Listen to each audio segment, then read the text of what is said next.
Our movement is about replacing a failed and corrupt political establishment with a new government controlled by you, the American people. The Washington establishment and the financial and media corporations that fund it exist for only one reason: to protect and enrich itself. The establishment has trillions of dollars at stake in this election. For those who control the levers of power in Washington and for the global special interests, they partner with these people that don't have your good in mind.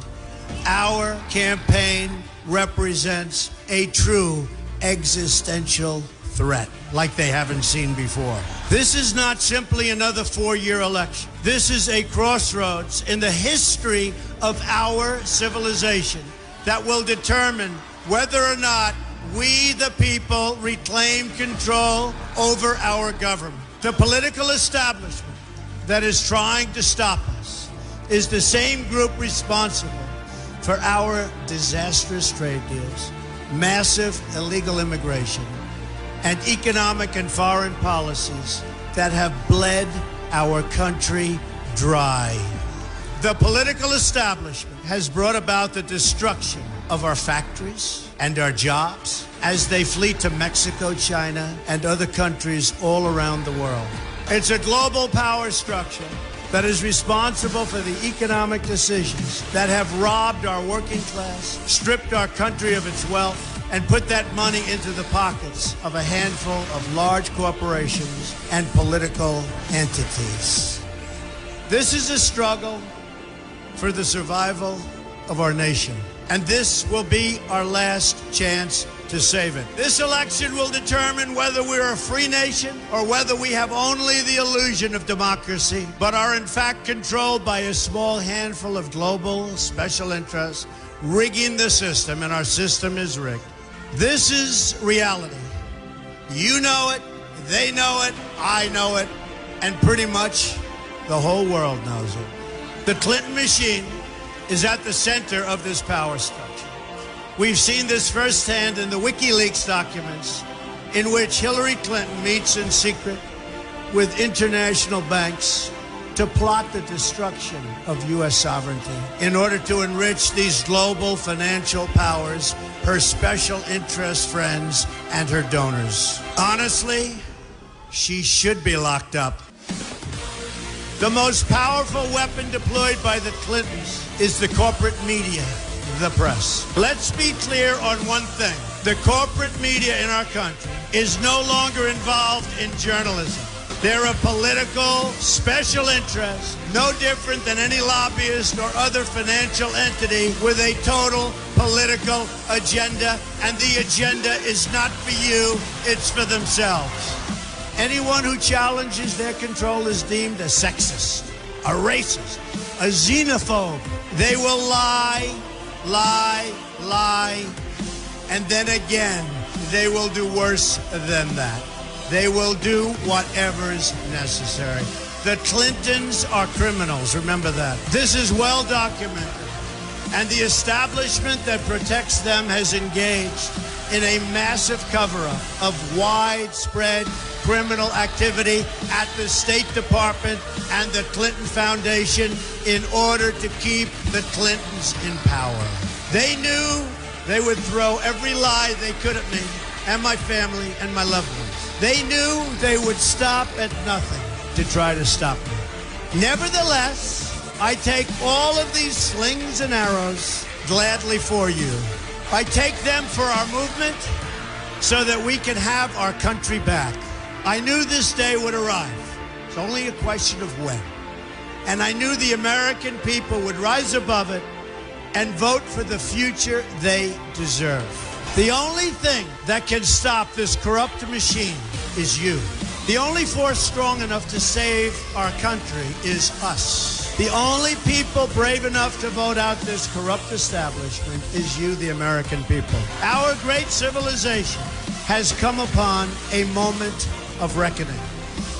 I didn't need to do this, folks, believe me. I built a great company, and I had a wonderful life. I could have enjoyed the fruits and benefits of years of successful business deals and businesses for myself and my family, instead of going through this absolute horror show of lies, deceptions, malicious attacks. Who would have thought? I'm doing it because this country has given me so much, and I feel so strongly that it's my turn to give back to the country that I love. I'm doing this for the people and for the movement, and we will take back this country for you, and we will make America great again.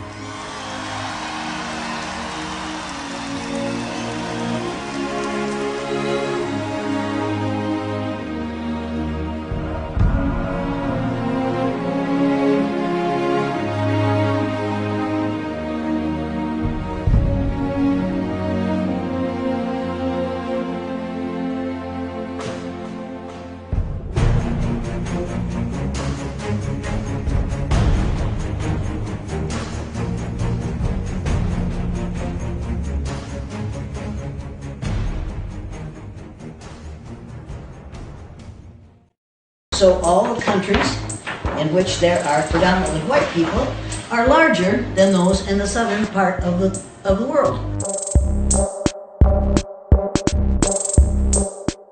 If you have children going to school and they're seeing this map, right, they're seeing a distortion yeah, of size, of shape, of location, of importance. In order to use this map at all, you have to take this piece off here, and put it over here.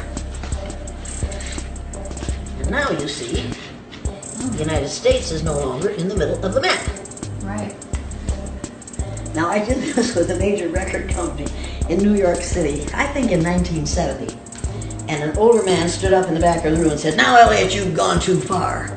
I said, "What's your problem?" You can't do that with the map." I said, "Well, actually you can." He said, "No, the United States isn't in the middle of the map anymore." I said, "The United States never was in the middle of the map. You need to realize this depends on how you draw your map." And then I pointed this little fact out. South America is actually 9 times larger than Greenland.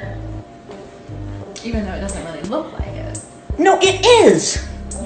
South America is actually 9 times larger than Greenland. It's crazy. Now, according to your social studies teachers, what is the equator? Halfway between the North Pole and the South Pole on this map would be right about here. Right. And that means that Iowa has a semi-tropical climate. Yeah. Well, you've been in Minnesota in the I've wintertime. been in Iowa too. It's definitely You know that it doesn't have a tropical climate. So you have to then introduce a real version of the map of the world. That's what this is doing. That's very good. The Peters projection map. The sizes on this map are right. The shapes are distorted. Wow. Look at Greenland on this map. Right there. See it? Yeah, it's really tiny. See how small that is? Right. Look at it on the Mercator projection. So why do they do that? I don't understand. Why? Because the Pope commissioned Mercator to make a map that shows the spread of Christianity. So all the countries in which there are predominantly white people are larger than those in the southern part of the world, halfway between the North Pole and South Pole. Mm-hmm. Now, if you have children going to school and they're seeing this map, Right. they're seeing a distortion Yeah. of size, of shape, of location, of importance. If they're looking at this map, they're seeing a distorted, shape distorted, but size and location and importance makes sense. This makes no sense. Right. On that map, Alaska is bigger than Mexico. On this map, Mexico Yeah. is bigger than Alaska. And look at Canada on this map. Look at that thing. That much is the map. Look at Canada on a properly constructed map. Yeah. Do you think that's important?